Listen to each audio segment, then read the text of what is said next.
Hello welcome guys. आज हम discuss करने वाले हैं डेली 10 बिट्स सीरीज का अगला लेक्चर।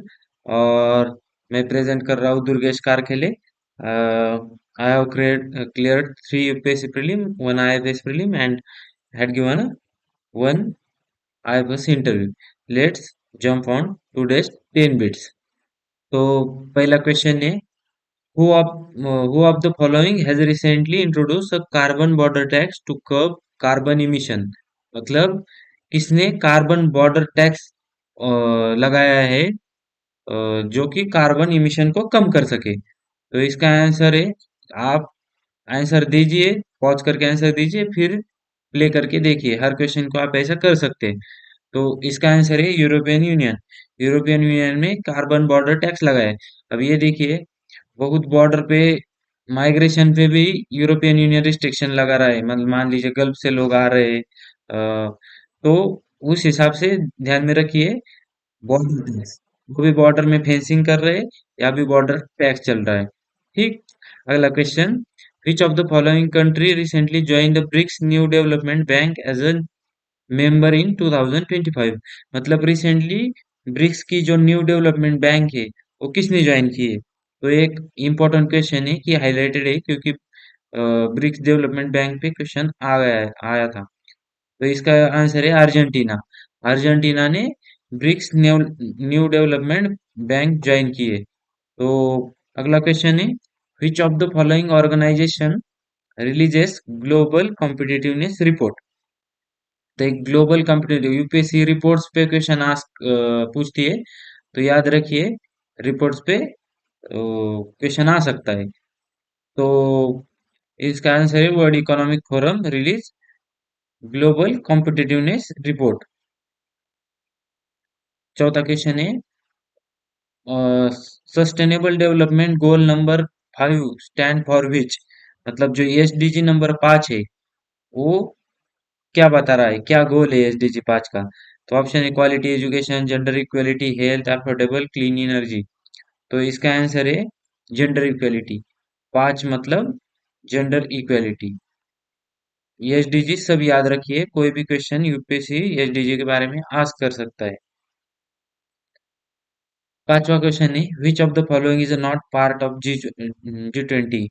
अभी G20 की समिट चल रही है, तो G20 न्यूज में है। तो एक मल्टी डायमेंशनली स्टडी करिए। मान लीजिए G20 न्यूज में दिखे, तो उसकी बैक लिंकिंग करिए। मान लीजिए उसका करंट करंट से लिंक करिए, बेसिक से लिंक करिए, कौन कौन सी कंट्री उसके पार्ट है, उसका हिस्ट्री क्या है, फॉर्म कब हुई। तो याद रखिए G20 फॉर्म कब हुई थी, 1999 में, जब ग्लोबल इकोनॉमिक क्राइसिस था। तो ग्लोबल इकोनॉमिक स्टेबिलिटी के लिए G20 फॉर्म हुई थी। तो अब G20 का मेंबर कौन नहीं है? India, European union, African union, Bangladesh, ये ऑप्शन है। तो Bangladesh is not part of European G20।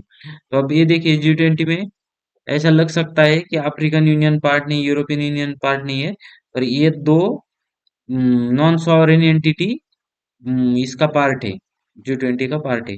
वो एक याद रखिए। नेक्स्ट ऑब्जेक्टिव है, objective of operation Amrit. Operation Amrit news में रहा है, उसका ऑब्जेक्टिव क्या है? तो इसका डायरेक्ट आंसर बता देता हूँ। तो इसका आंसर है to prevent over use of antibiotics. ठीक। चलते हैं अगले क्वेश्चन की तरफ। Which of the following is correct about directive principle of state policy? तो directive principle of state policy के बारे में क्या सही है? तो पहला बोल रहा है, दे आर, एक मिनट में फॉन्ट साइज बढ़ाता हूँ। They are instrument of instruction which are enumerated in Government of India Act 1935। दूसरा, they are justiciable in nature. Third, they seek to establish political democracy. They are taken from Russian constitution. तो कौन सा correct है, हमें ये बताना है। तो इसका आंसर है पहला। पहला करेक्ट है। देखिए, इंस्ट्रूमेंट ऑफ इंस्ट्रक्शन 1935 के एक्ट से लिया है, राइट है। सेकंड ऑप्शन रॉन्ग है, क्यों? They are not justiciable in nature. Justiciable नहीं है, हम वायलेशन ऑफ डायरेक्टिव प्रिंसिपल के लिए कोर्ट में नहीं जा सकते। तीसरा ऑप्शन देखिए, the seek to establish political democracy. तो ये रॉन्ग है। Political democracy fundamental rights establish करेंगे। ये social and economical democracy establish करने के लिए डायरेक्टिव प्रिंसिपल नियम कर रहे हैं। और चौथा है, they are taken from Russian constitution. तो ये रशियन कॉन्स्टिट्यूशन से नहीं, ये आयरिश कॉन्स्टिट्यूशन से लिए है। तो बढ़ते हैं अगले क्वेश्चन पे। तो आठवां क्वेश्चन है, नोबेल प्राइज, पीस प्राइज 2024, मतलब 2024 का नोबेल प्राइज जो अवार्ड किया, निहोन हिडानक्यो, निहोन हिडानक्यो एक ऑर्गेनाइजेशन है, उसको नोबेल प्राइज मिला पीस वाला। तो अब इसका किस एरिया में काम किया है इसने?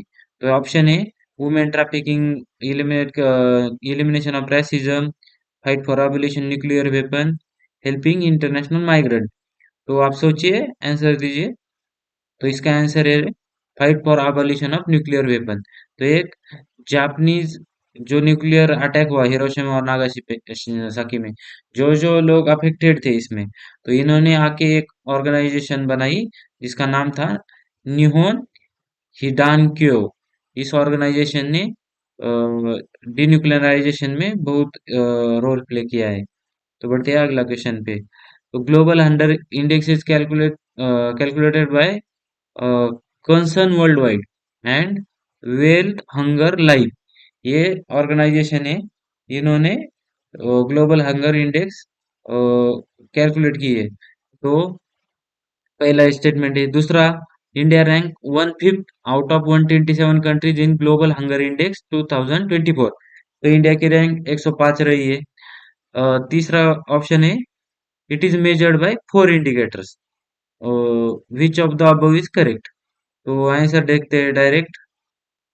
तो आंसर है ऑल ऑफ द अबव। तो राइट है।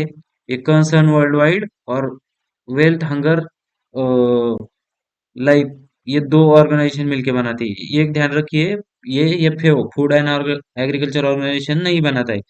ये आपको फंसाने के लिए क्वेश्चन आस्क कर सकते हैं। तो दूसरा 105 रैंक है। और 4 इंडिकेटर जो कमेंट सेक्शन में बता दीजिए मुझे कि कौन से 4 इंडिकेटर से ग्लोबल हंगर इंडेक्स मेजर करने के लिए। तो बढ़ते हैं अगले क्वेश्चन की तरफ। Which organisation recently launched global biodiversity framework aimed at accelerating global biodiversity protection. तो ये एक फ्रेमवर्क लॉन्च किया है। कौन सा है? Global biodiversity framework. तो ऐसे फ्रेमवर्क पे क्वेश्चन आते हैं, तो याद रखिए। और ये भी याद रखिए कि इंडिया इसका पार्ट है। तो ये किसने लॉन्च किया है? तो इसका डायरेक्ट आंसर देखते हैं हम। ये यूनाइटेड नेशन एनवायरनमेंट प्रोग्राम, मतलब यूएनईपी ने लॉन्च किया है। तो यूएनईपी ने लॉन्च किया है, तो मतलब इसका और ज्यादा महत्व बनता है। तो फ्रेमवर्क का नाम रखिए ग्लोबल बायोडायवर्सिटी फ्रेमवर्क। और इंडिया इसका पार्ट है क्या? है। इंडिया इसका पार्ट है। ठीक है। तो इसी के साथ गाइस, आज का 10 बिट्स खत्म हुआ। ऐसे बने रहिए, रिवाइज करते रहिए, बार बार वीडियो देखिए तो याद रहेगी। धन्यवाद।